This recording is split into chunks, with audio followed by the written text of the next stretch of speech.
El Consejo de Desarrollo Hispano presenta Línea 1, un programa radial de media hora para compartir noticias con información social comunitaria, todos los martes de 8 a 8 y media de la mañana por ondasfm.ca.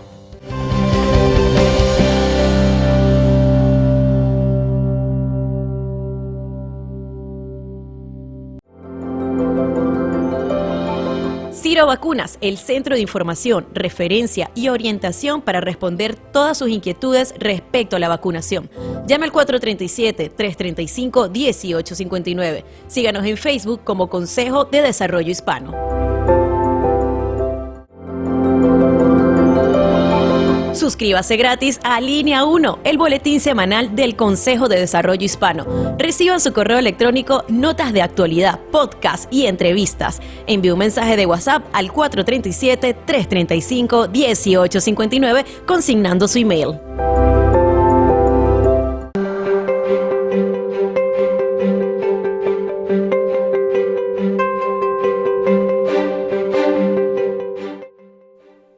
Hola, bienvenidos a otra edición del podcast de Línea 1 del Consejo de Desarrollo Hispano. En este 2023 que está iniciando, muchas veces tenemos que poner las cuentas en orden, poner las cuentas claras.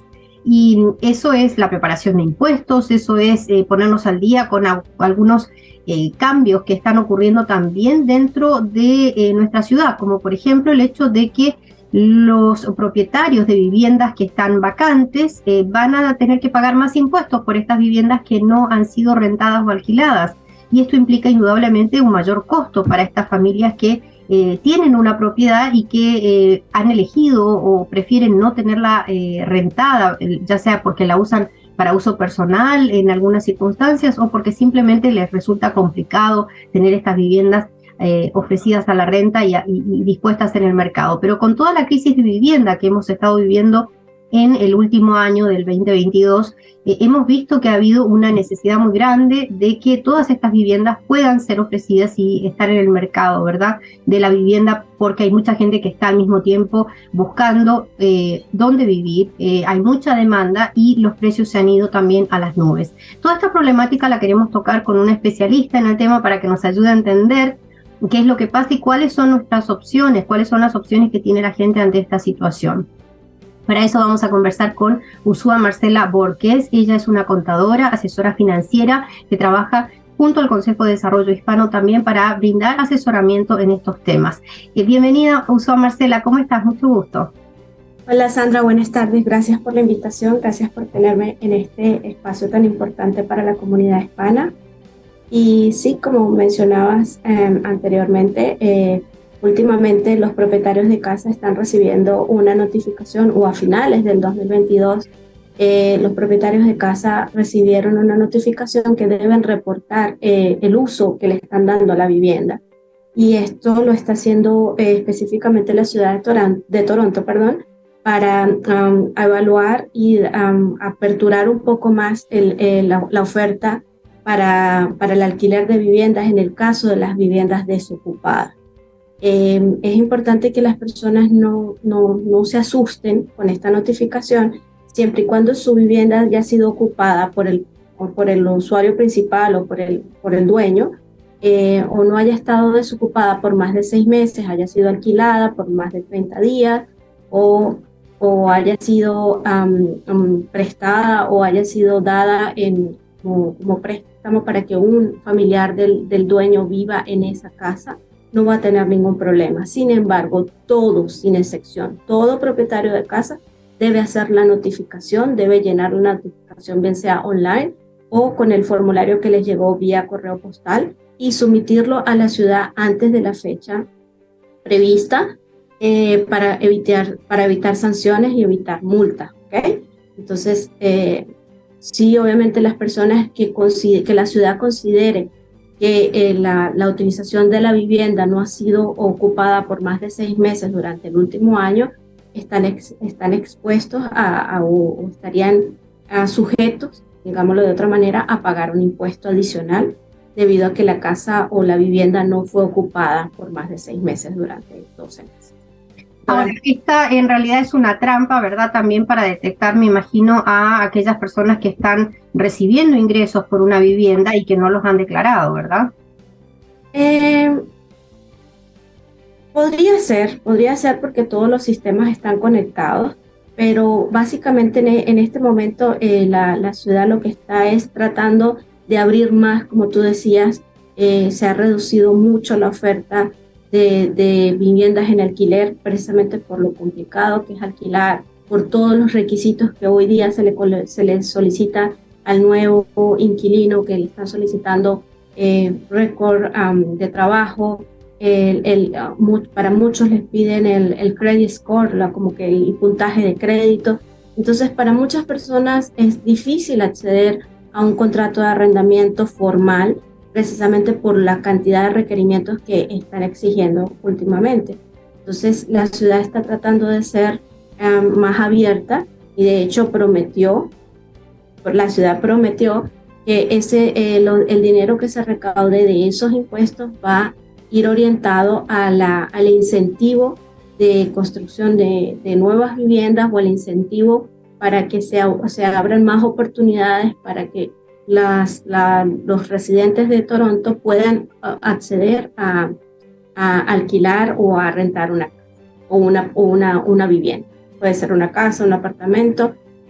Aquí lo importante es que todo propietario debe reportar, si no está sujeto a una multa inicial de $250 por no hacer el reporte o por hacerlo tarde. Entonces lo importante es hacerlo on time. Tiene que tener el número de identificación fiscal de la casa, que es el mismo número que utilizan para pagar el property tax o los impuestos a la propiedad, y ingresar toda la información online. La ciudad tiene un link en nuestro artículo en un próximo artículo, del boletín de Línea 1. Ahí aparece toda la información que si la persona está interesada lo podrá buscar allí. ¿Okay? Claro, y hablemos también de esto que mencionabas respecto de la dificultad para alquilar, ¿no? Muchas personas que no son propietarias están en este dilema de o pagar la renta o comer realmente. Y ante esta situación se hace muy difícil si uno se tiene que cambiar. Por ejemplo, si por alguna razón la familia se agrandó, bueno, uno necesita ampliarse o le llegó un familiar de afuera, ¿no? Tantas situaciones en donde necesitamos cambiar de propiedad, pero sabemos que cualquier cambio nos va a cambiar también el monto de renta que estamos pagando, ¿no? Entonces hace muy difícil, ¿verdad?, que haya movilidad dentro de lo que es el mercado de la vivienda para todas las familias. ¿Cómo crees que se va a solucionar este problema, digamos, desde el punto de vista de Toronto? Hablamos de la gran demanda que existe para vivir en Toronto. ¿Se va a ir yendo la gente a otros lugares realmente porque la situación acá nunca va a mejorar o es difícil que mejore? ¿Cuál es un poco tu lectura de esto en los próximos años y en este 2023? Ya, antes, opinar sobre eso es un poco difícil porque pues no sabemos, ¿no? ¿Qué situaciones realmente están? Ciertamente el mercado está bastante contraído, ha disminuido mucho la oferta para los alquileres. Primero porque son muy altos. Para nadie es un secreto que la ciudad de Toronto en todos los términos es una ciudad costosa y los alquileres no dejan de serlo para los nuevos inquilinos o para las personas que intentan buscar una nueva propiedad. También es cierto que cuando se cierra un contrato de alquiler y se abre uno nuevo, pues se pierde la continuidad que el anterior tenía y obviamente pues en ese momento el propietario puede ajustar a su criterio la renta o el monto del alquiler mensual. No obstante, cuando una persona ya tiene viviendo en una propiedad cierta cantidad de años y se renueva automáticamente el contrato, pues la variación va de acuerdo al incremento que decrete la ciudad. En cambio, cuando se rompe el contrato, se rompe la continuidad y andan buscando uno nuevo, pues obviamente el propietario aprovecha y ajusta ese alquiler pues a la medida de sus expectativas o de lo que él considera que vale la renta de esa propiedad. Entonces son muchos factores los que juegan allí y sí, ciertamente mucha gente busca ciudades aledañas como Brampton, Mississauga, Etobicoke, para tratar de disminuir un poco ese monto tan alto, o incluso migran a otras ciudades como Oakville, London, Kitchener, que de repente pueden buscar opciones un poco más grandes o que se ajustan a sus necesidades, pero con un precio relativamente como el que venían pagando actualmente. Como tú decías, llegó un familiar nuevo, un nuevo miembro de la familia, nace un nuevo bebé, necesitamos un cuarto nuevo para recibir a la criaturita y no hay espacio. Entonces, de alguna manera hay que mudarse o moverse o a otra city o a otra ciudad o a otro town, de repente que pueda conseguir una casa con una habitación más o con unas facilidades un poquito más amplias, pero por el mismo precio que estoy pagando. Y cambiemos un poco al tema de impuestos, porque sabemos que estamos en la cercanía, ¿verdad? Esa época en que hay que pensar, bueno, ¿cuánto gané? ¿Cuánto voy a tener que pagar de impuestos por este 2022 que ya pasó? Me están llegando las tarjetas de crédito ahora también en enero, me está llegando todo lo que gasté, ¿verdad? Es complicado. ¿Cuál es la mejor recomendación para ordenarse en esta etapa del año en preparación para esos impuestos que vencen el 30 de abril? Ciertamente, si hay algo seguro en la vida después de nacer, es morirnos y los impuestos. Por lo menos aquí en Canadá es así. Yo le recomiendo a la gente que ordene toda su documentación. La tax season no ha abierto oficialmente. De hecho, el CRA todavía no ha hecho el release de las nuevas formas para el 2023, que corresponden a los impuestos del año anterior, del 2022. Así que tienen que ir organizando toda su documentación, todos los tax slips, T4, T4A, T5018, T50007, todos los tax slips, organícelos en una carpeta o en un folder, coloque toda su información allí y tenga la lista para finales de febrero.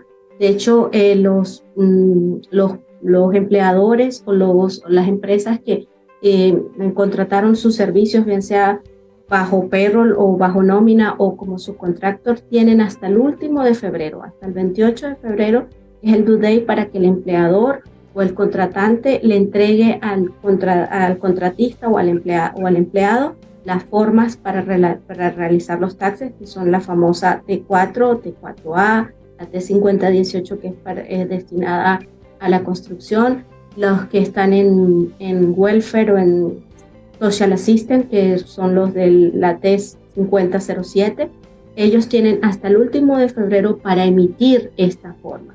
Igual si por alguna casualidad usted se mudó, no actualizó su email o su dirección de contacto con el empleador, todas esas mismas formas usted las puede encontrar dentro de su MyCRA account.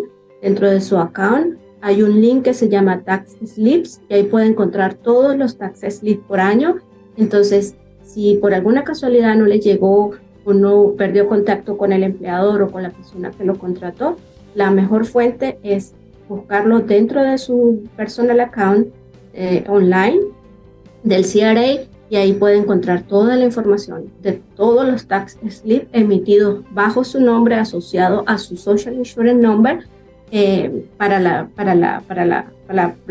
esta tax season que viene ahorita, que formalmente abre a finales de febrero, principios de marzo y se extiende todo el año. Obviamente las personas tienen un due date que son hasta el 30 de abril. Las personas que son self-employed tienen hasta el 15 de junio, pero ojo, si usted tiene compromisos o del resultado de su income tax del 2022, y usted es self-employed y le toca pagar, su due date no es el 15 de junio, es el 30 de abril. Entonces yo siempre le digo a la gente, prepárese, no importa si usted trabaja independiente o dependiente, es decir, bajo payroll o como self-employed, por favor prepárese para el 30 de abril, porque si por alguna casualidad le toca pagar y usted lo hace después, entonces el CRA le va a aplicar dos sanciones, una multa por haber hecho el filing tarde y una multa por intereses de mora por pagar tarde, porque hasta que no realice los taxes pues no sabe cuál es el monto que va a pagar. Entonces, Si no quiere exponerse a esas dos sanciones, entonces tome como su due date el 30 de abril y así todos estamos felices y no se paga más de lo que se tiene que pagar. Claro, y también, Marcela, te ha tocado preparar algunas recomendaciones para el Boletín Línea 1 respecto de cuáles son aquellos consejos, ¿verdad?, para esta temporada de impuestos. Cómo, digamos, tratar de utilizar algunos recursos completamente legales, ¿verdad?, que están dentro del sistema, que los podemos usar para achicar ese margen de pago de impuestos. Es decir, y sobre todo para aquellas personas que son self-employed, ¿no?, que no tienen un payroll. Esas personas que trabajan por su cuenta tienen obviamente que ordenar sus cuentas y tratar de utilizar esta información para que los impuestos que pagan no sean tan altos, ¿verdad? A veces por no declarar, por ejemplo, doy un ejemplo del uso de la casa, ¿no? Si uno trabaja desde su casa, bueno, ¿cuál es lo que le corresponde declarar de ese porcentaje, ¿no? Todo esto es un poco lo que hay que estudiar en cada caso, ¿no? Pero hay algunas recomendaciones generales, ¿verdad? Sí, ciertamente. La más importante de todas y que todavía la persona la puede utilizar son los aportes al RSP, al fondo de retiro, al fondo de pensiones. Todavía toda cotización que una persona haga en los primeros 28 días del siguiente año, o en este caso sería hasta febrero 28, algunos se extienden, dependiendo del año, se extiende hasta el 1 de marzo. Yo siempre soy más conservadora y le digo a las personas, el último de febrero, no vaya a ser que el CRA no tome el 1 de marzo, hay veces que lo toma, hay veces que no lo toma, entonces todo aporte que la persona haga desde el 1 de enero hasta el 28 de febrero, lo puede tomar como aporte al RSP del año anterior, y eso automáticamente va a reducir el total income de la persona. Es decir, si una persona tiene, por decir, un income de $40,000 y aporta $5,000 a su RSP, automáticamente el income gravable o el income tax va a ser gravado o va a ser calculado sobre la base de $35,000. ¿Por qué? Porque está poniendo esos $5,000 fuera de circulación, no los está utilizando para nada, sino los está poniendo en un fondo de ahorro de pensiones, y ese dinero automáticamente rebaja el income del año. Para los self-employed, como tú ciertamente lo mencionabas, todos los gastos que realice la persona que es self-employed, asociados al servicio o al trabajo que presta o al producto que desarrolla, todos los gastos los puede reportar para reducir su ingreso. Es decir, yo, por ejemplo, soy un pintor y tengo el contrato de pintar una casa, y sí, cobré $5,000 por pintar una casa de 5 pisos, por ejemplo, pero yo gasté pintura, yo gasté mano de obra, yo gasté tiempo, gasté materiales, tuve que comprar brochas, todos esos gastos van a reducir esos $5,000 de income. Entonces realmente yo no me gané, yo cobré $5,000, pero no me gané $5,000, porque eso le tengo que restar. Ponle que gasté $3,500 en gastos entre mano de obra, materiales y todo esto. Entonces yo realmente, el income que yo estoy generando, el ingreso que yo estoy generando son $1,500. Pero si no tengo cómo comprobar todas mis facturas, no voy a poder decir que realmente mi ingreso neto fueron esos $1,500. Entonces lo importante es tener todas las facturas, y en esa carpetica que le comenté anteriormente, meter todas las facturitas ordenadas por mes, para que sea más fácil para la persona que les va a ayudar a preparar los taxes, a organizar la información y aprovechar todos los tax credits. También hay muchos tax credits que un self-employed puede utilizar, aparte del uso de la casa, puede utilizar parte de los gastos de su auto y todos los gastos relacionados, obviamente no al 100%, pero sí los que estén relacionados o los que estén directamente asociados al uso del vehículo para su gestión de trabajo, lo puede hacer. Entonces ahí entra el insurance, entra el mantenimiento del auto, entra toda la gasolina, últimamente pues ha estado bastante costosa. Entonces son gastos que el self-employed puede utilizar y los puede tener allí como para reducir ese ingreso. Qué importante toda esta información, usó Marcela, porque realmente estamos en verdad en una época en donde hay que tratar de cuidar cada peso que uno tiene, ¿no? Y no que se le vaya a veces en un mal manejo, en un tema desorganizado. Así que realmente muy, muy importante toda esta información que compartes con la audiencia y con la comunidad latina. Sabemos de tu trabajo allí en el Consejo. Quienes tengan más preguntas pueden consultarte. Vamos a colocar acá tus datos para que puedan enviarte un correo electrónico, para que puedan comunicarse contigo y asesorarse, ¿verdad? Recordemos que existe una clínica de asesoramiento también en el Consejo de Desarrollo Hispano para personas que no tienen recursos para pagar precisamente el asesoramiento financiero, ¿verdad? Ya, sí, eso te iba a mencionar. En las oficinas del Consejo Hispano se va a estar desarrollando la clínica de taxes. Son para personas, obviamente tienen que calificar, son personas consideradas low income y obviamente son declaraciones sencillas, es decir, self-employed no entra, personas que realizan Uber lamentablemente no entran porque eso también es self-employed, pero personas que tienen, por ejemplo, pensionados, adultos mayores que solamente reciben los taxes y de las pensiones, estudiantes que no tienen ingresos, sino más bien gastos para los estudiantes. Es muy importante empezar a hacer sus taxes, aunque no tengan ingresos. ¿Por qué? Porque ellos van acumulando tax credits por todos los gastos y por todos los pagos del college, de la universidad, lo que se llama el tuition fees. Todos los tuition fees se convierten en tax credits que el estudiante va acumulando durante todo el transcurso de su estudio, de su preparación, y los puede aprovechar en el momento en que empieza a obtener ingresos. Entonces, esos son tax credits que no se pierden, no son reembolsables, es decir, no te los van a dar como un reembolso de los taxes, pero sí quedan allí y te ayudan a reducir impuestos a futuro. Entonces, es importante que los estudiantes también los hagan. Todas las personas que están consideradas low income, que están bajo payroll, también la clínica va a estar abierta a principios de marzo, lo que sería marzo y abril, hasta el due date de los taxes, que es el 30. Entonces, cualquier persona que tenga dudas o que necesite información también puede acercarse a las oficinas y habría alguien allá dispuesto a asesorarle, y si califica para que pueda ser preparados sus taxes en la clínica, con mucho gusto se los vamos a preparar para que los reporte on time y también pueda recibir sus beneficios. Recuerden que la declaración de impuestos en Canadá es un deber, pero también es un derecho. Es un deber porque yo debo reportar cuál es mi ingreso anual, pero es un derecho porque de ahí se desprenden muchos beneficios, como es el beneficio del tax credit del GST, que para personas de low income el gobierno reconoce que se paga un impuesto a las ventas y te devuelven algo de ese dinero. No es mucho, pero algo te devuelven. También está el incentivo por el clima o por el Clean Incentive, que solamente está en 3 provincias. Una de las provincias es Ontario, y ese es un dinero que también llega cada 3 meses, igual que el GST. Son beneficios que te devuelven.